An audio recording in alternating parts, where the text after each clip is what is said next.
તો બ્રાહ્મણોનો ઉત્સવ એટલે શ્રાવણી, રક્ષાબંધન. બ્રાહ્મણો જનોઈ બદલાવે. હવે આવશે અમારે સાંદીપનીમાં બધા ઋષિકુમારો અને ગામના બધા ભૂદેવો ભેગા થાય, 5 થી 6 કલાક વિધિ ચાલે. હેમાદ્રી સંકલ્પથી લઈ દશવિધ સ્નાનથી લઈ અને પછી બધી વિધિઓ થતી જાય અને જનોઈ બદલાવીએ. સૂર્યને પછી આમ જનોઈ બદલાવી યજ્ઞો પવિતમ પરમમ પવિત્રમ પ્રજાપતિર્યત સહજમ પુરસ્તાત આયુષ્યમગ્રમ પ્રતિમુંચ શુભ્રમ યજ્ઞો પવિતમ બલમસ્તુ તેજ. અને જનેઉ ધારણ કરવાની.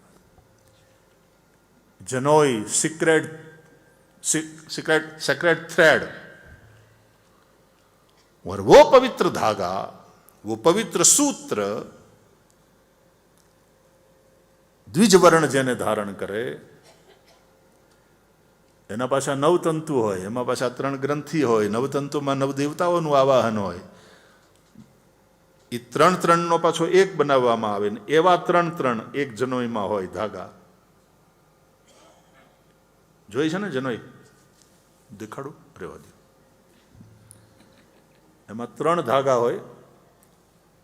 એ 3 ધાગામાં પાછા 3 હોય. જનોઈ બનાવવાની શાસ્ત્રીય વિધિ છે. એ ખાલી ગમે એવો ધાગો લઈને તમે ગોઠવી નાખો એમ ના ચાલે. અમારે ઘણા એવા વિદ્વાન બ્રાહ્મણો છે જે પોતે પોતાને હાથે બનાવેલી જનોઈ પહેરે. એકદમ શાસ્ત્રીય રીતે જનોઈ બનાવી હોય. તો આમાં 3 આમાં 3 આમાં 3 9 તંતુ. 9 તંતુમાં 9 દેવતાઓનું આવાહન થાય વિધિપૂર્વક. અને પછી એ જનોઈને જ્યાં બાંધવામાં આવે ત્યાં પછી 3 ગ્રંથિ હોય. એમાં બ્રહ્મા, વિષ્ણુ અને મહેશ એનું આવાહન થાય. એટલે બ્રાહ્મણ સતત સાવધાન રહે કે દેવતાઓ મારી સાથે છે સતત. હું મારું કર્તવ્ય કર્મ કરું છું કે નહીં એના સાક્ષી દેવતાઓ છે. હું સંધ્યાવંદન કરું છું કે નહીં એના સાક્ષી દેવતાઓ છે. મારું જે નિત્ય કર્મ છે શાસ્ત્ર અનુસાર એ હું કરું છું કે નહીં, હું મારી ડ્યુટીઝ પરફોર્મ કરું છું કે નહીં as a Rishi, what I am suppose to do every day regularly, એ હું કરું છું કે નહીં, દેવતાઓ એના સાક્ષી છે. यज्ञ है, तर्पण है इत्यादि. હું કશું પાપ કરું તો એના દેવતાઓ સાક્ષી છે. આ બધી વસ્તુ સાવધાન કરે છે કે સાવધાન.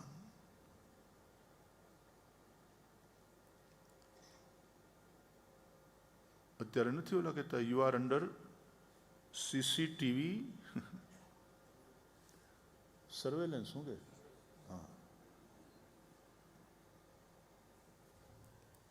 આ દેવતાઓ સતત તમને જુએ છે. સાવધાન. જેવા કર્મ કરશો દેવતાઓ દ્વારા તેનું તેવું ફળ મળશે. અવશ્યમેવ ભોક્તવ્યમ કૃતમ કર્મ શુભાશુભમ. આજે મંદિરમાં સત્સંગવાળા બહેનો અને બાળકો સાથે થોડો ક્વેશ્ચન આન્સર સેશન હતું. છોકરાઓને મજા આવી, મને વધારે મજા આવે છોકરાઓની સાથે વાત કરવાની. અને એ લોકો ક્વેશ્ચન કરતા હતા, બધા પ્રશ્નોત્તરી ચાલતી હતી. બહુ સરસ પ્રશ્નો કર્યા અહીંયાના બાળકોએ આપણા સનાતન ધર્મ વિશેના. It was wonderful. એ 1-1.5 કલાક બહુ મજા આવી. જાણવું જોઈએ, આપણને આપણા ધર્મનું જ્ઞાન હોવું જોઈએ, આપણને આપણી પરંપરાઓ વિશેની જાણકારી હોવી જોઈએ, અને શા માટે એની અંદર શું મિનિંગ છે એની પણ ખબર હોવી જોઈએ. એ તો ઘણા પૂછે ને, એ પૂછે એટલે મને ગમે કે હું કામ હોળીમાં ગાળો બોલાતી હોય છે.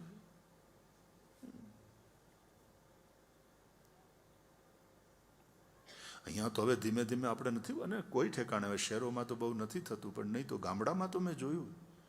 એ વખતે તો થતું હતું, અત્યારે તો ગામડામાં એ શું હોય મને ખબર નથી, પણ હું સાક્ષી છું એ રીતે થતું.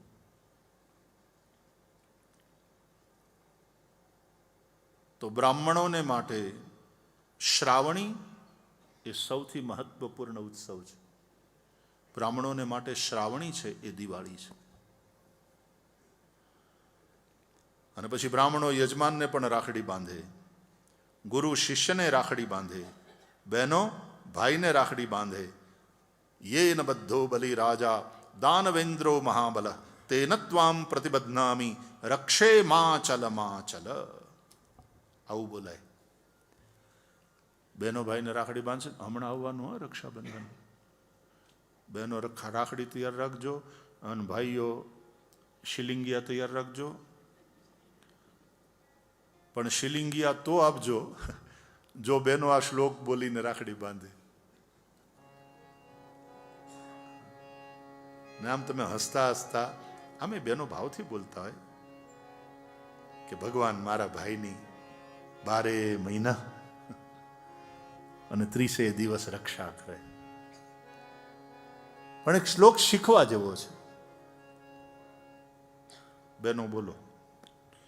હવે ચાલુ કર્યું જ છે પાઠશાળા, તો પછી હું તમને શીખવાડી દઉં. બધા બહેનો બોલજો. બને તો લખી લેજો, નહીં તો હાથે હાથે સેલફોન તો છે જ. કોઈ હાથ ખાલી નથી સેલફોન વગરનો. એમાં રેકોર્ડ કરી લેજો. કરો રેકોર્ડિંગ ઓન. ચાલો. અને પછી બોલો. હું બોલું એમ તમારે બોલતા જવાનું છે. યે ન બધ્ધો યે ન બધ્ધો. જે બહેનો ન બોલે એને રક્ષાબંધનની આપવાનું નહીં કાંઈ. યે ન બધ્ધો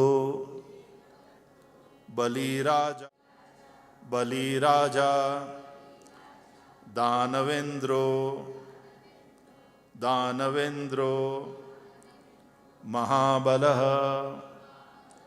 મહાબલઃ તેન ત્વામ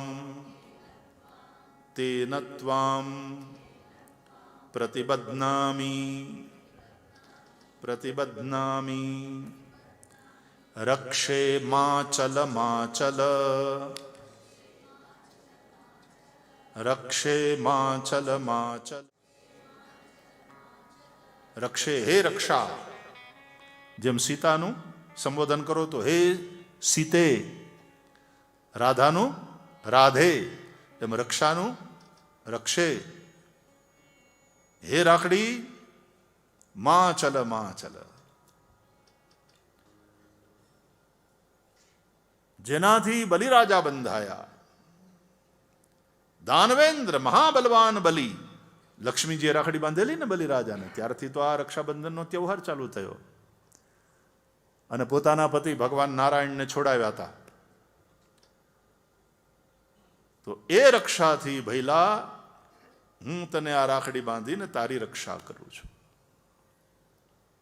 યે ન બધ્ધો બલિરાજા દાનવેન્દ્રો મહાબલ તેન ત્વામ પ્રતિબધ્નામી રક્ષે માચલ માચલ. લાવ 10,000 શિલિંગ કાઢ.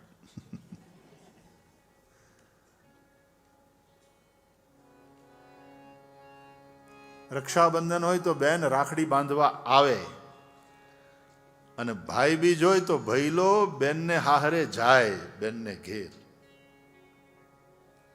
ભાઈને જમાડે બેન. રક્ષાબંધન હોય તો રાખડી બાંધવા આવે પિયરમાં. એ રાખડી બાંધવા આવે તોય ભૈલાએ આપવાનું, અને ભાઈ બીજને દાડે બેનને ઘેર જાય ને જમે તોય ભૈલાએ બેનને આપવાનું. બેનને તો આપતું જ રહેવાનું હોય, અને બેનનો હક છે. બેન પાછી લેતી જ રહે. આપણે ત્યાં દીકરીને દુહિતા, સંસ્કૃતમાં દુહિતા કહે છે. આમ તો દૂરે હિતા, પણ દુહિતાનો બીજો અર્થ થાય જ્યારે જ્યારે પિયરિયા મળે ત્યારે ત્યારે પિયરની ગાયને દોયા કરે. દુહિતા. અને એનું કારણ છે, પિતાની જે સંપત્તિ છે એમાં પુત્ર અને પુત્રી એ બંનેનો સમાન અધિકાર આપણા ઋષિઓએ માન્યો. એટલે જ્યારે પુત્રી પરણે અને સાસરે જાય ત્યારે પિતા એને દાયજ આપે. એ દાયજન્ય છે, એના ઉપર એ દીકરીનો હક છે. એટલે બાપ, આપણે ત્યાં નિયમ એવો હતો કે બાપની જે સંપત્તિ, એમાં બે સંપત્તિ હોય, અચલ અને ચલ. ચલ સંપત્તિ એટલે બેંકમાં પડી હોય એ, તિજોરીમાં પડી હોય એ. અને અચલ સંપત્તિ એટલે મકાન છે, ખેતર છે, દુકાન છે, ફેક્ટરી છે. સ્થાયી સંપત્તિ, બંને ઉપર ભાઈ બહેન બેનો અધિકાર છે. બાપાની સંપત્તિ હોય તો, હે ને? તો બાપા પોતાની ચલ સંપત્તિ જે છે એમાંથી દીકરીને દાયજ આપે. ઘણું બધું આપે, કપડાં આપે ને, ઘરેણાં આપે ને. હા, દહેજ, દાયજમાંથી શબ્દ થયો દહેજ. અને યાદ રાખજો, એ દીકરીનો એના ઉપર અધિકાર છે, એના હાહરિયાનો નહીં. વરને તો કન્યાદાન કર્યા પછી પાછી જે દક્ષિણા આપી હોય, કારણ કે વિષ્ણુરૂપ વર છે, એના ઉપર વરનો અધિકાર. બાકી કન્યાના પિતાએ કન્યાને જે આપ્યું હોય એના ઉપર એના વરનો અધિકાર નહીં. તકલીફમાં આવે ત્યારે એનો વર એને એમ ન કહી શકે, એનો હસબન્ડ એમ ન કહી શકે કે તારા પિયરમાંથી જે આવી છે ને આ બધા હોનાના ઘરેણા એ મને આપી દે, વેચી નાખીએ. ના, પતિનો અધિકાર નથી. હા, પત્નીનો અધિકાર છે. એટલે પત્ની એ એમ કહી શકે કે હમણાં આ ઘરેણા વેચી નાખો, આપણું દેવું ચૂકવાઈ જાય. હું તમને આવી રીતે દુઃખી નથી જોઈ શકતી. તમારા કરતાં મારા માટે વધીને કાંઈ નથી. અને સમજદાર પત્ની હોય તો આવી રીતે કરે, અને સમજદાર પતિ હોય પાછો એમ કે નહીં નહીં નહીં, તારા ઘરેણા ઉપર મારાથી નજર બગાડાય જ નહીં, એ તારું છે, પિતાએ આપેલું ધન છે. આવી વ્યવસ્થા હતી. અને એકવાર દહેજ આપી દીધું દીકરીને પરણાવતી વખતે એટલે હિસાબ કિતાબ પૂરો એવું નથી.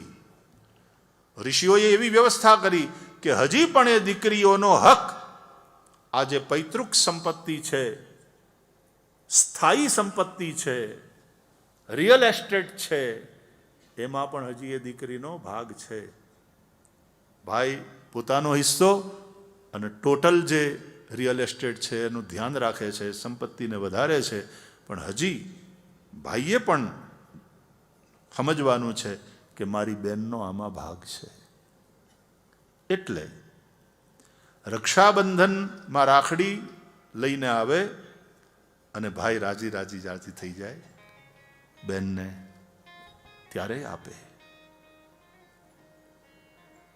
પોતે ભાઈ બીજને દિવસે બહેનને ઘરે જાય જમવા, ભાઈને જબાણે પ્રેમથી બેન, અને ત્યારે પણ બેનને કંઈક આપીને આવે. આપતું જ રહેવાનું છે.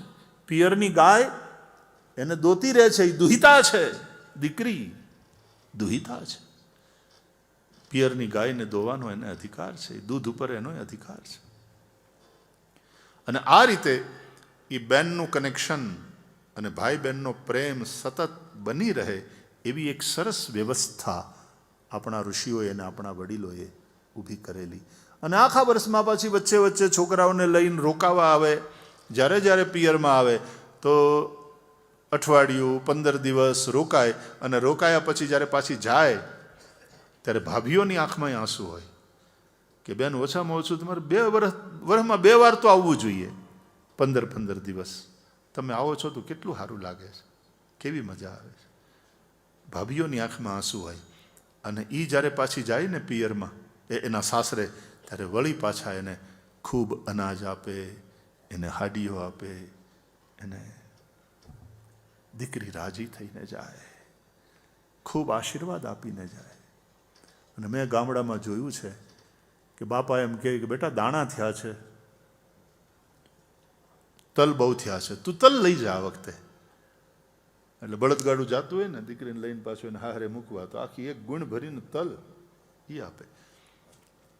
અને એ દીકરી પાછી એમ કે બાપુજી બહુ છે, બહુ છે, તમે કેટલું આપો છો? અરે બેટા લઈ જા, ખૂબ ધરતી માતા આપે છે દીકરા, જા લઈ જા. અને મૂંઝાતી નહીં કોઈ વાતે બેટા, તારો બાપ અહીં બેઠો છે. અને એ દીકરી જાતી હોય પોતાના સાસરે 15 દી રોકાઈને, એની ભાભીઓની આંખમાં આંસુ હોય, માની આંખમાં આંસુ હોય, એ દીકરીની આંખમાં આંસુ હોય, અને તલની જે ગુણી ભરી હોય ને એમાંથી એ દીકરી પાછી એક ખોબો તલ લઈ અને ભાભી આમ થાળી ધરીને ઊભા હોય, ભાભી એ થાળીમાં નાખે.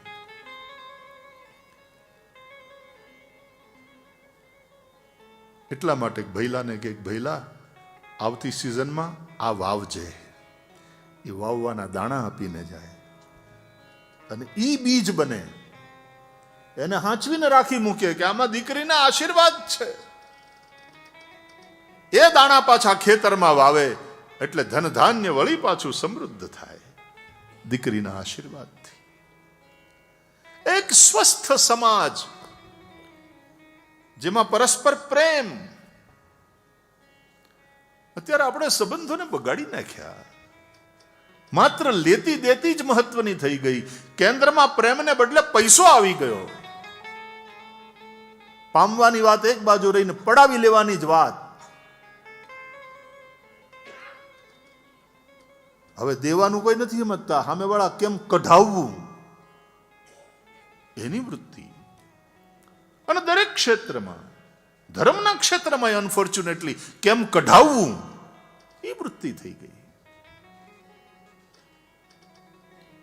જૂના જમાનામાં લોકો 10મો ભાગ કાઢતા હતા અને હવે માણસો કઢાવે છે.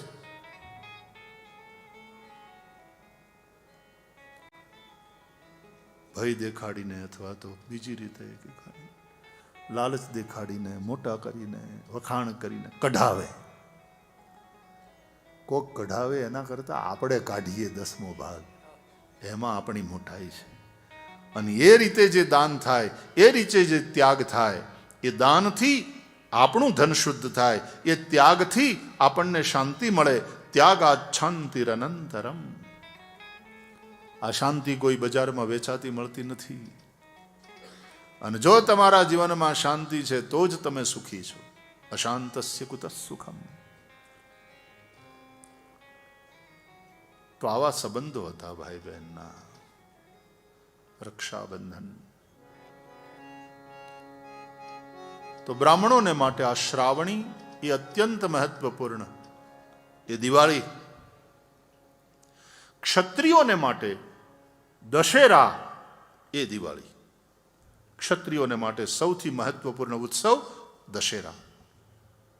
આપણે ત્યાં દશેરાના દિવસે ક્ષત્રિયો શસ્ત્રની પૂજા કરે અને શસ્ત્રની પૂજા કરવાની હોય. દ્વારકાનાથનું તમે દશેરામાં દર્શન કરજો. આપણે સાંદીપનીમાં તો છેલ્લા લગભગ કેટલા 43 વર્ષ થયા અનુષ્ઠાનને, નવરાત્રિ અનુષ્ઠાન. આ વર્ષે લગભગ 44મું છે કે 44મું આવશે ને. આ વર્ષે નવરાત્રિ અનુષ્ઠાન થાય. સવારના બધા જ ભેગા મળીને આવી રીતે રામચરિત માનસનો પાઠ કરીએ. એક એક ચોપાઈ જુદા જુદા રાગમાં ગાઈએ. રામજીની પૂજા થાય, દેવીમાં એનું સ્થાપન થાય, ઘટ સ્થાપન થયું હોય. બપોર પછી કથા થાય. કોઈને કોઈ કથાકાર સાધુ સંત આવીને કથા સંભળાવે. તમારી જેમ હું પણ સામે બેસીને સાંભળું નીચે બેસીને. અને પછી સાંજના પાછી માતાજીની આરતી થાય, માતાજીની સ્તુતિ થાય, ગરબા થાય. મેડિકલ કેમ્પ્સ થતા હોય એટલે સેવા યજ્ઞ પણ થાય. હજારો માણસો ભોજન પ્રસાદ લે. અને પછી આઠમનો યજ્ઞ થાય. નોમને દાડે યજ્ઞની પૂર્ણાહુતિ થાય. પછી પાઠની પૂર્ણાહુતિ થાય. એ પછી સુંદરકાંડનો યજ્ઞ થાય. અને દશેરાના દિવસે, વર્ષોથી આ નિયમ છે, દશેરાના દિવસે બધા જ સાંદીપનીથી પોરબંદરથી નીકળીએ અને દ્વારકા જઈએ. દ્વારકાધીશજીને ધજા ચડે. છેલ્લી ધજા સાંદીપની તરફથી હોય.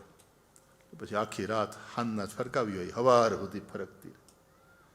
કારણ કે રોજની લગભગ 5-5 ધજા ચડે દ્વારકાનાથને જગત મંદિર ઉપર. બહુ મહિમા. તો દશેરાના દિવસે તો દ્વારકાનાથનો દર્શન કરવાનો અવસર મળે છે આટલા વર્ષોથી. અને તે દિવસે રાજાધિરાજ અખિલ બ્રહ્માંડ નાયક ગો બ્રાહ્મણ પ્રતિપાલ ભગવાન દ્વારકાધીશ પ્રભુ રાજાશાહી ઠાઠમાં ઉભા હોય ત્યારે તલવાર હોય, શસ્ત્રો ધારણ કર્યા હોય, ઢાલ હોય, તલવાર હોય. દશેરાનું દર્શન તમે કરો, રાજાજી રાજનો ઠાઠ જુઓ તે દિવસે. અને તે દિવસે દ્વારકાના સ્વયં શમી પૂજન કરે, શસ્ત્ર પૂજન કરે ભગવાન દ્વારકાધીશ.